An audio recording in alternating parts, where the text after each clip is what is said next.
Getting dirty in Pennsylvania, where the race for the Keystone State Senate seat is up for grabs. A real clear politics average of polls shows Republican nominee Pat Toomey up by just over 4 points.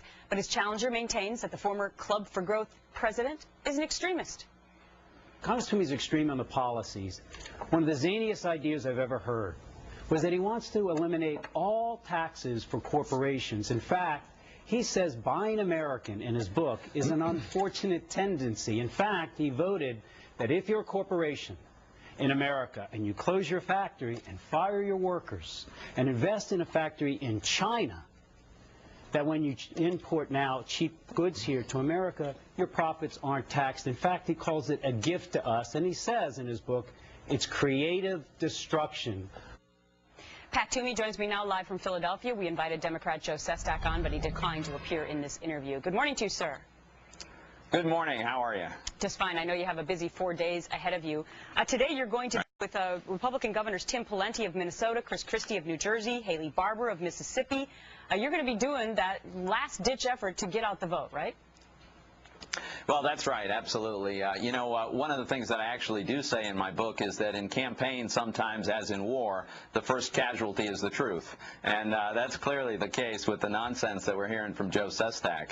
What I have advocated is that we shouldn't have the highest business tax rate in the industrial world. We ought to lower that rate from 35, which makes us less competitive, lower it to 25.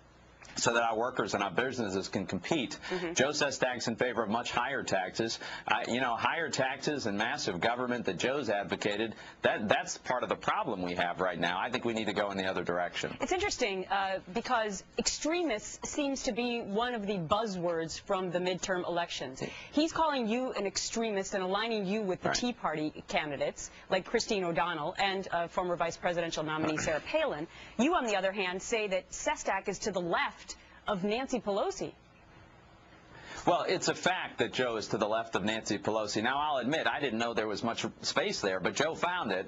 He has voted for every single item on the Pelosi-Obama agenda, and his only criticism has been that they don't go far enough. He said that that stimulus bill should have been a couple of $100 billion bigger. The cap-and-trade bill should have gone further. The health care bill, he voted for a version that would have allowed states to ban all private health insurance. So Joe that's pretty extreme. That's pretty far outside the mainstream, even of the Democratic Party. The interesting thing is 1/5 of the voters in Pennsylvania is still undecided. What do you need to say to them to change their mind to you? I think as soon as they understand that Joe Sestak's in favor of the status quo in Washington, he wants to take us even further down the track that Nancy Pelosi and President Obama have been taking us on. And I'm the guy who's created jobs. I've been a small business owner. I want to focus on job growth in the sector, reining in this excessive government, getting spending under control. Right. I think that's where most Pennsylvanians are. All right, Pat Toomey, a busy day for us. We got to wrap it up there. We'll talk to you as you move closer to Election Day. Thank you. Thanks for having me. Anna Nicole Smith, dead from